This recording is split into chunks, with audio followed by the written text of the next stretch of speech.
बुशरा बीबी ने पहले तो एहतमाम किया था, ये प्लान किया था, लीड करेंगी। पेशावर से एक कंटेनर भी तैयार किया गया था, उसमें बुशरा बीबी ने बैठ के आना था इस्लामाबाद, लेकिन बड़ी होशियारी से, बड़ी चालाकी से जहाज को नाकाम होने का आगे किसको कर दिया है? अली अमीन गंडापुर को।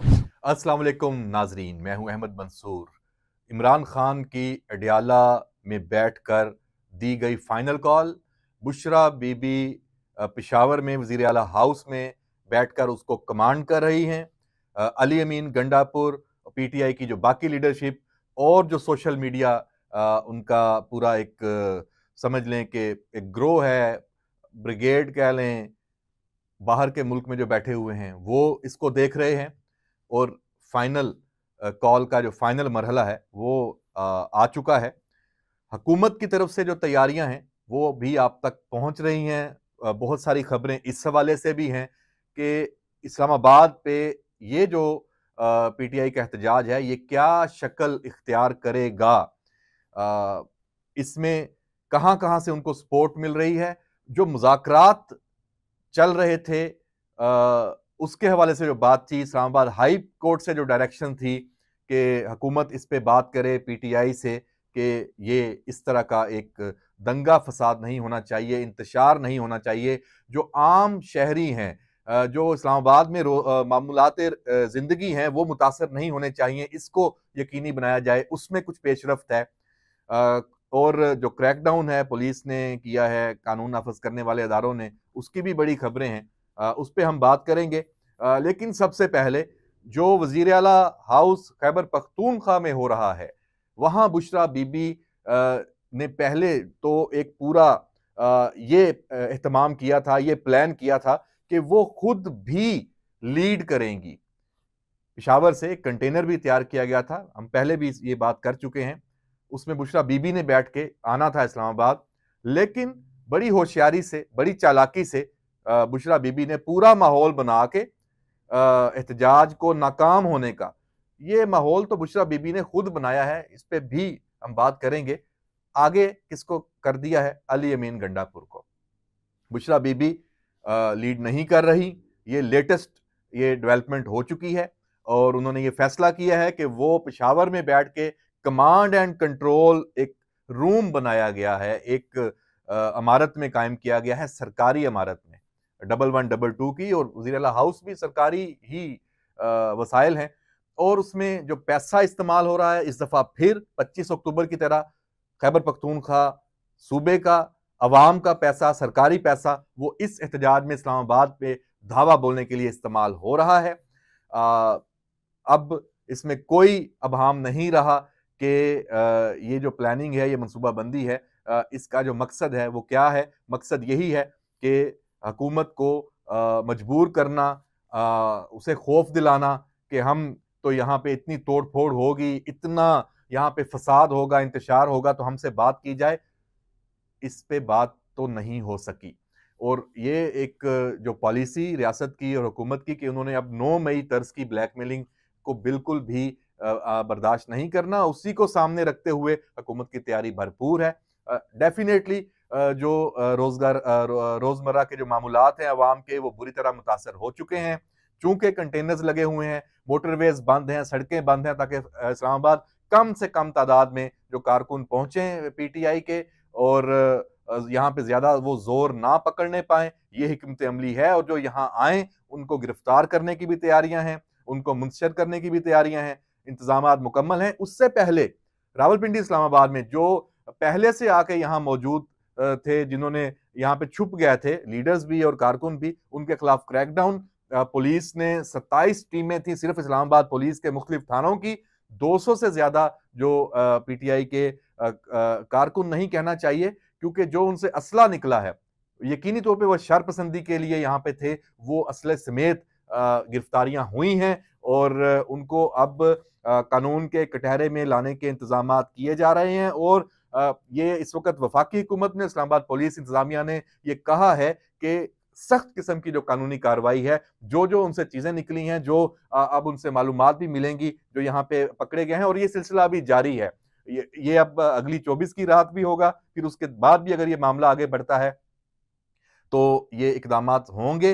जो गिरफ्तार होगा वो 9 मई के तर्ज के मुकदमात उनके खिलाफ होंगे, क्योंकि डी चौक का कहा गया है कि डी चौक तक हर सूरत में आना है। डी चौक इस दफा फिर टारगेट है और कोशिश यही सामने आ रही है तहरीक इंसाफ के जो लीडरशिप है, उनकी जो हिकमत अमली है, खास तौर पे जो अडयाला से अहकामात हैं और बुशरा बीबी जिस तरह से लीड कर रही हैं कि कुछ ना कुछ तादाद में डी चौक तक पहुंच जाएं, या फिर इस्लामाबाद और रावलपिंडी के वो हसास मुकामात जहां पे जब कोई धरना या कुछ लोग आके बैठते हैं तो फिर एक जो सूरत हाल है क्यास की वो जन्म लेती है, वो भी उनके नजरों में है। 26 नंबर चुंगी है, वहां भी ये जोर होगा। जो फैजाबाद है वहां पे भी पीटीआई जोर लगाएगी पूरा। तो इसी वजह से इन जगहों पे भी भरपूर एक सूरत हाल जन्म ले सकती है लॉ एंड ऑर्डर की। तो ये जो डेवलपमेंट है ये इस वक्त चल रही है। इसके साथ साथ जो एक अफगान शहरियों की, पाकिस्तान में जो मुकीम अफगान शहरी हैं उनमें गैर कानूनी तौर पर जो मौजूद हैं उनकी भी बड़ी तादाद है, उनका किरदार भी है। उसको तहरीक इंसाफ ने इस दफा फिर ऑन कर लिया है। शेर अफजल मरवत से एक प्रोग्राम में सवाल किया गया कि ये तो गिरफ्तारियां हुई हैं और खास तौर पे जो 9 मई के जो मुजरम जिनको सजा सुनाई गई है उनमें 4 अफगानी हैं। तो शेर अफजल मरवत ने कहा कि अब वो तो पाकिस्तान में रह रहे हैं और इतने सालों से, तो यहाँ की इकॉनमी में भी हिस्सा है, तो वो तो एक सियासी अमल में भी है, तो वो उनको पूरा हक है। भाई उनको हक किसने दिया? पाकिस्तान के सियासी अमल में, पाकिस्तान की जो कारोबारी मामलात में तो चलें, पूरी दुनिया में हम भी पाकिस्तानी भी जाते हैं दूसरे ममालिक में और वहां हिस्सा लेते हैं, लेकिन ये इंतशार फसाद, पाकिस्तान की जो सियासी निज़ाम को अदम इस्तेहकाम का निशाना बनाना, वफाकी दारुल हुकूमत पे जो आपने धावा बोलना, तोड़ फोड़ करनी और उसमें जो अपने मुफादात, अपने जो अफगानिस्तान के हवाले से और पाकिस्तान दुश्मनी के हवाले से आप अपना कोई अंदर का वो निकालना चाहते हैं गुबार, उसमें आप इस्तेमाल हों, इसकी इजाजत कौन किसने दी है? और पीटीआई उनको इस्तेमाल कर रही है, उनको मौका दे रही है कि वो फिर पाकिस्तान के खिलाफ ये कुव्वतें हैं ये आएं और अपने जो मफादात हैं वो हासिल करें, मकासद हासिल करें। तो इस पहलू को अभी देखना होगा और इसमें अगर ये पीटीआई इसको ऑन कर रही है तो इस हवाले से फिर कानून किधर है? पीटीआई के इस फोरम पे जो लीडरशिप है उनसे सवाल क्यों नहीं होता? उनको कटहरे में क्यों नहीं लाया जाता?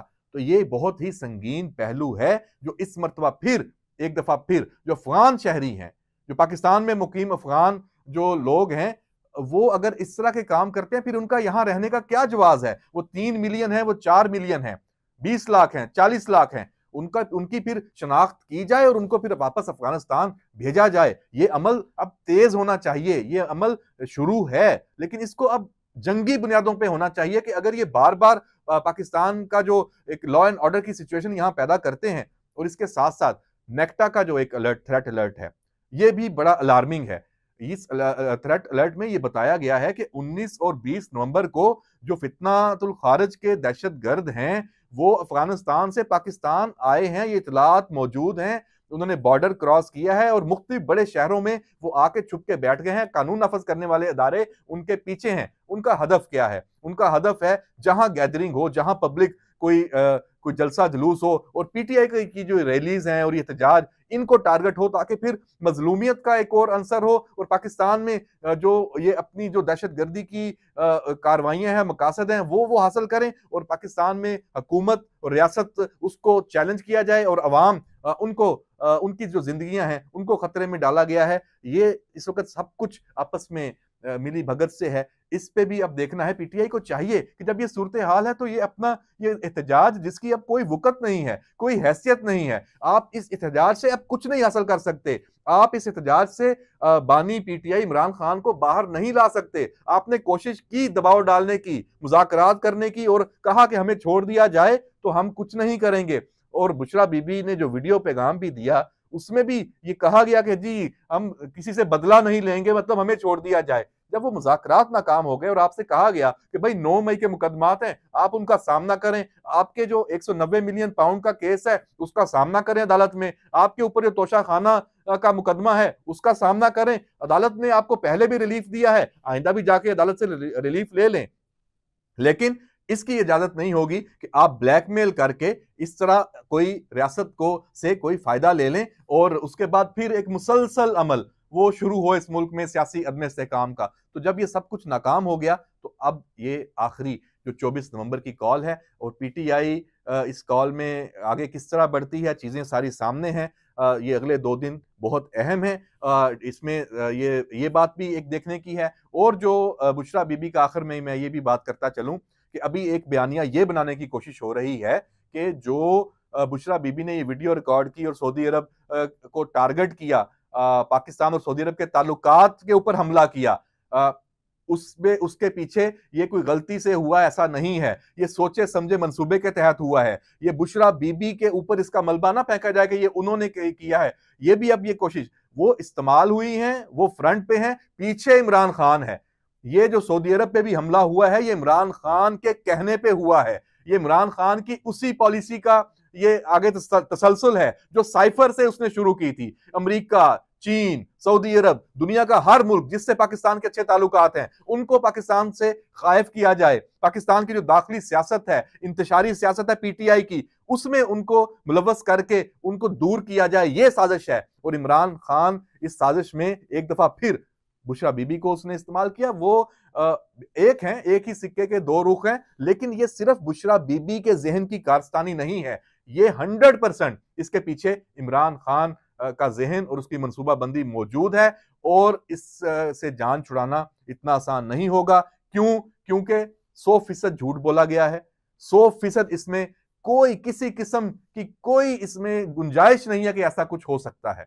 और ये अब चूंकि इनको समझ आ गई है कि जो इन्होंने सोचा था कि इसका रिएक्शन पता नहीं क्या आएगा और यहाँ पे इनको कोई फायदा होगा, उल्टा इनके गले पड़ा है ये वाला जो अमल है। और ये आगे मजीद गले पड़ेगा, ये दफन होने वाला नहीं है, ये महज एक बयान और एक इल्जाम की बात नहीं है, ये मामला आगे तक जाएगा। और 24 नवंबर को डील करने के बाद हुकूमत और रियासत इस मामले पे फिर पेशरफ्त करेगी, ये हमारी इतलात हैं, इसको बहुत संजीदगी से लिया गया है। और बाकी जो कुरम एजेंसी, बहुत अफसोसनाक सूरत हाल है। सूबाई वजीर आला अली अमीन गंडापुर साहब, खुदा के वास्ते आप इस्लामाबाद पे चढ़ाई करने की बजाय अपने सूबे के मामलात को देखें। कत्लो गारत हो रही है, अमन अमान की सूरत हाल क्या है वहां पे। जिस तरीके से दो जो ग्रुप हैं वो एक दूसरे पे बिल्कुल उन्होंने एक जंग की कैफियत वहां पे की हुई है। भाई आप वहां पे हुकूमत हैं, आप रिट अपनी कायम करें और वहां पे जाएं। सूबे के वज़ीर आला को वहां होना चाहिए था। तमाम जो सूबाई जो रियासती जो मशीनरी है वो वहां पे होनी चाहिए थी। वहां लोगों की अमलाक जली हुई हैं, कभी एक फरीक दूसरे को मार रहा है, दूसरा दूसरे तीसरे को मार रहा है। इंतहाई अफसोसनाक, वो मनाज़िर देखे जाने के काबिल नहीं है। तो कुरम में जो आग लगी हुई है उसको बुझाना सूबाई हुकूमत की भी जिम्मेदारी है और वफाकी इदारे वफाक की भी जिम्मेदारी है। इसको तरजीही बुनियादों पर सबको आपस में मिल बैठ के वहां पे जाना चाहिए, इसका हल निकालना चाहिए। इसमें ये नहीं है कि आप वफाक पे चढ़ाई सूबा कर रहा है तो जाहिर सी बात है वफाक यहाँ एंगेज हो गया तो वफाक के सारे अदारे यहाँ जो फंस गए। पूरे मुल्क में उनकी जो पूरी तैयारी है, पूरा फोकस है, वो इस वक्त पीटीआई का एहतजाज हो गया। तो ये सूरत हाल नहीं होनी चाहिए। ये सारा निज़ाम तलपट हो गया तो किसी के हाथ कुछ नहीं आना। इसमें फायदा किसी का भी नहीं है, किसी पाकिस्तानी का नहीं है। इसमें फायदा सिर्फ पाकिस्तान के दुश्मनों का है। खुदारा पाकिस्तान के दुश्मनों के हाथों में ना खेलें, पाकिस्तान से दुश्मनी मत करें। इस तरह के एहतजाज, इस तरह के इंतशार, इस तरह के फसाद की जो सियासत है उसको खत्म कर दें और रास्ता निकालें मिल बैठ के। इजाजत दीजिए, अल्लाह हाफिज।